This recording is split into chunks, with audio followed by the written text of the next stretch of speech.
खुल्या बाजारातून तयार पीव्हीसी आधार कार्ड अमान्य। UIDAIचा ग्राहकांना हा मोठा अलर्ट देण्यात आलेला आहे। सुरक्षेच्या काळासह पीव्हीसी कार्ड अमान्य करण्यात आली आहेत। खुल्या बाजारातून पीव्हीसी आधार तयार करू नका असं सांगण्यात आलंय। स्मार्ट आधार कार्ड तयार करण्यासाठी मोठ्या प्रमाणात अर्ज येत आहेत। मात्र आता UIDAIचा ग्राहकांना मोठा अलर्ट देण्यात आलेला आहे।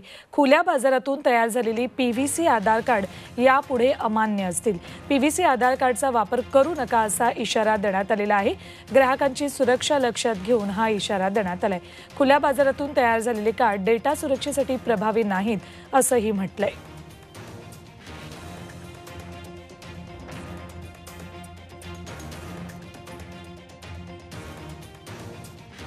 खुल्या बाजारातून तयार पीव्हीसी आधार कार्ड आता अमान्य असतील। UIDAIचा हा ग्राहकांना मोठा अलर्ट आहे। सुरक्षेच्या कारणास्तव म्हणून हा निर्णय घेण्यात आलेला आहे। आई भवानीचा गजर म्हणजे